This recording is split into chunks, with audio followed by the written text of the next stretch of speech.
Hi guys, welcome to my vlog. Guys, dapat ba natin guys pag-usapan natin guys. Alam nyo guys, sa mga taong may galit-galit guys, sa ating nakakataas guys, wag na lang tayo guys magsalita guys ng masama guys. Kasi guys, wala naman sa may sinabi sa atin na masama guys. Kaya hindi lang tayo magsabing masama sa kanya guys. Wala naman ako guys may kinakampihan sa sa presidente or sa mga nag-aging ng mga presidente. Nag-aging ng Ilongga na guys. Guys, hindi ko guys. Sino nagambal guys nga Ilongga ko guys? Balaan na ninyo guys nga Tagalog ang salita ko. Hindi ganito yun na. Ganito yun guys. Huwag tayo guys mag-comment ng mga masasama guys sa tao nga wala naman sinabing masama sa atin guys. At saka guys, dapat ba guys mag-away-away kita guys? Tungod lang sa amo sina guys. Wala, hindi man dapat kita magkaaway guys. Kaya wala man tagambalanay sa mga malain guys. Diba? Hindi tayo nagsalitaan ng masasama guys. Alam nyo guys, hindi ako perfecto guys. Ako nga, yung mga kapatid ko nga guys, sinasabihan ko guys ng masama guys. Inaamin ko guys. Napahiya na guys. Pero may nasasabi sila kasi hindi maganda sa akin guys. Ako lang nagsabi din ako lang hindi maganda. Pero kung yung tao naman guys na walang sinabing masama sa inyo, huwag nyo lang pagsabihan ng masama guys. Ganon yun guys. Biskan bangag-bangag lang na guys siya guys. Hindi natin pwede pagsabihan ng masama guys. Kaya wala man sa sinabi sa atin na masama. Ganon yun guys. Gutom lang to guys ha. Dahil lang guys, commercial danay guys. Kaya naglinis ako ng CR guys. Nagutom ako guys. Akala ko kaya kong tiisin guys. Pero hindi. Ganun lang yun. Diba? Ganun lang yun. Inaamin ko guys. Yun yung gawa ko sa mga kapatid ko guys. Oo, hindi ako perfecto guys. Pero pag sinabihan ako ng masama guys, kahit sino pa yun guys, sasabi din ako ng masama, guys. Pero doon sa taong hindi naman nagsasabi sa atin ng masama, huwag natin pagsabihan ng masama. Diba? Wala naman akong kinakampihan yan, guys. Pero, maawa din naman kayo, guys. Lalo na, guys, bangag-bangag na siya. Nasabihan nyo sa bangag-bangag, dapat, ang mga taong may mga pinag-aralan nag-iisip, guys, tulungan sa guys kung paano sa maging mabuti guys, kung paano niya maiwasan kung talagang yung nasabi nyo guys na gumagamit siya guys ng powder or bato or bato. Wala naman akong, hindi naman ako naniniwala guys kaya hindi ko naman guys nakikita. Pero kung kayo guys may galit sa kanya guys, mag-ipon-ipon kayo guys at magsanib pwersa kayo guys, sabihin nyo guys nga ipa-drug test guys. Kaya kung may ara ang sabit guys, tanggalin na sa dayon guys, tanggalin na siya agad at palitan na ng panibago guys. Huwag na intayin yung eleksyon pa guys. Ganun yung guys. Hindi, pero guys, dapat ba talaga mag-away-away ang bawat side by side na hindi naman kayo talaga magkaaway? Ano ba kayo Clara? Ay nako, nakakahiya naman guys ang gulo-gulo ng ating okay lang nagulo ng ating buhay guys, kaya mahirap tayo guys. Pero guys, nakakaya naman sa buong mundo guys, ang gulo-gulo ng ating bansa guys. Tama ba yun guys? Imbis na magkalmado kayo, na kayong magkakalaban-kalaban, magbati-bati na lang kasi nakakaya guys ang ating bansa guys. Tayo mga Pilipino guys, hindi. Wala pala akong kaaway na Pilipino, yung kapatid ko lang. Pero, hindi ko yung kaaway, guys.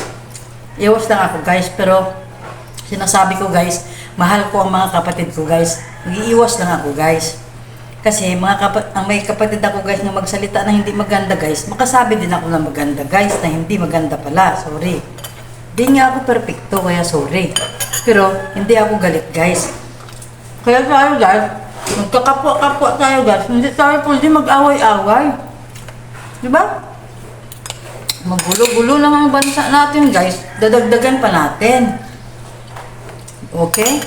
Kahit sabihin natin na gutom lang to, pero alam ko guys, alam ko, hindi dapat natin magsabihin na porque ba hindi maganda yung gawa niya guys, magsabi na tayo ng masama guys.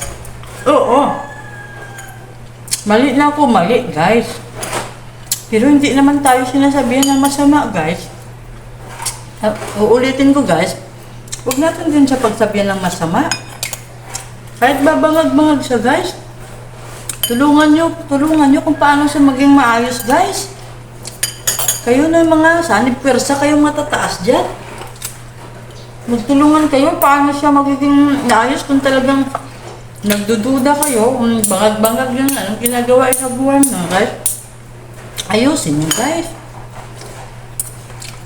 Hindi po mag-respetual lang guys ba? Pangulo good na guys, pangulo yan, pangulo. Kahit ano pa yung ginagawa sa bansa natin, kung magkagulo-gulo, dagdagan pa ba? Dagdagan pa? Imbis na ayusin, lalo nang gugulo. Ano ba yan? E di, maggulo-gulo dyan mamaya. Damay-damay mga civilian guys. Hindi nag-iisip guys. May mga pinag-aralan guys eh. Bakit hindi na lang guys magkaisa guys? Sports lang guys ba? Kung sino matalo, hindi manalo, walang galit-galit. Hindi kayo kung matalo, gagawa ng masama. Wala ganun. Alam naman natin lahat guys, kung ano lang yung pinag-aawayan, ay kung ano lang yung hinahabol, pag-eleksyon. Alam naman natin lahat kung ano lang yung gumagawa naman sila ng mga pinapangako nila, yung iba.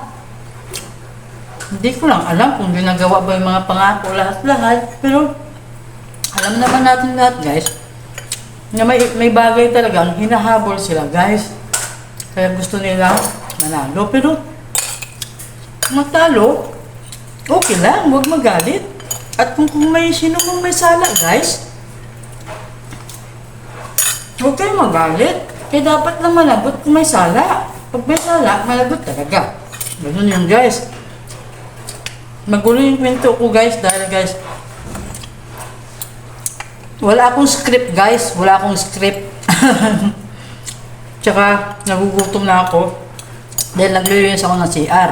Pero yun lang guys, kung ano man ang hindi ko naintindihan guys, paintindi nyo. Pero guys, side by side yung kampi dito, hindi dapat kayo mag-away-away. Patapangay-tapangay na lang eh. Isang lugar, puro matapang kasi kanila yun. Isang lugar, puro matapang kasi kanila yun. Dapat ba gawin yun? Ay nako. Dapat na magkaisa kasi nakakahiya na talaga yung bansa. Sobra lang na nakakahiya. Pinapahiya nyo pa kayo ng mga Pilipino, puro Pilipino, kaaway. Bakit pag may mga loko-loko dito ibang bansa, taga-ibang bansa, hindi nyo naman inaaway? Minamahal nyo ba na sobra? Pero yung kapwa nyo, inaaway nyo. Ay nako. Oo. Ulitin ko, hindi ako perfecto kasi kapag ko inaaway ko rin, pero hindi naman yung away na may dalang sakitan, may patayan, yung ganun. Sabi sila ng masama, kaya makasabi din ako, kaya ako nga iwas na eh. Ulitin ko, hindi naman ako perfecto. Sa akin lang ba? Sa akin lang ba, yung mga nakakataas lahat, pag-usap-usap, na pag-usapan na lang, wag na igulo-guluhin pa ang bansa. Nanahimik na ako, pinoproblema ko kaya yun. Ano problema ko kaya yun? Nakakaya, gulo-gulo. Kung sabihin ko, wala akong pakialam dyan. Hindi pwede. Para din sa kanila, sa inyo, sa ating lahat. Di ba? Dapat mag-away-away ka dyan. Pero sa Pusko guys, hindi tayo pwede mag-away guys. Pus-pus lang yan guys. Hindi tayo pwede mag-away guys. Bawal tayo mag-away. Hindi pwede mag-away dyan sa wall ko guys. Yun lang yun guys. Yung huli guys, inaamin ko dun sa kapatid ko guys. Inaamin ko. Promise. Last na yun guys. At sinasabi ko guys sa inyo guys, lahat ng kapatid ko guys, mahal ko guys. Ulitin ko ulit, umiiwas na ako guys. Kasi kung mayroon mang hindi magandang masabi guys, hindi ko man guys makontrol ngayon, hindi ako makasagot din ng hindi maganda guys. Iwas na lang, pero wala ako kanin ng sama ng loob guys. Dapat guys, ganon. Ganon guys. Kain pa ako guys, pero yun lang ha. Tama na. Huwag na magsalita ng salita sa mga kung siya, yung tinatawag yung bangag. Yung tinatawag yung bangag, maawa naman kayo, tao din yan. Kahit ba may mga kasalanan sa sinasabi natin na nasabi nyo, may kasalanan sa bayan, ganito. Wala namang perfecto lahat-lahat ng nakaupo dyan. Wala naman po. Kaya wag nyo naman, bawat may uupo, may sasabihin na hindi maganda. Bawat may uupo, may sabihin, may hindi maganda. Kasalanan naman yan ng bumuboto. Kasi hindi naman nila kilalanin mo na mabuti. Boto ng boto pagdating. Yung binoto niya, may ginawang hindi maganda. Yung binoto niya, may ginawang hindi maganda. Ngayon, kinain niya yung sinabi niya. May sinabi na rin sa hindi maganda. Pero binoto niya yun.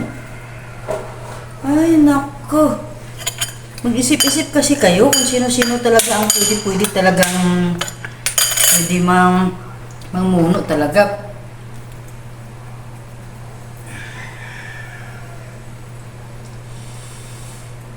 Bawal sabihin ka. Pero may isa talagang pwedeng-pwede. Alam niyo na yun kung sino. Action! I-action nyo na guys. I-action nyo na guys ha. Pero guys, tapos na ako guys. May ulam pa ako konti guys. Kain ako. Magulong kwento ko guys. Kung magulo guys, huwag nyo lang i-bash guys. Ayaw ko ng masamang masamang comment guys. Yung kung ano man yung mga magulo kong sinasabi guys, ayusin nyo. Ha? Kayo na mag-ayos kung magulo. Kung di nyo maintindihan, paintindi nyo. Kung di nyo rin talaga maintindihan, manahimik na kayo.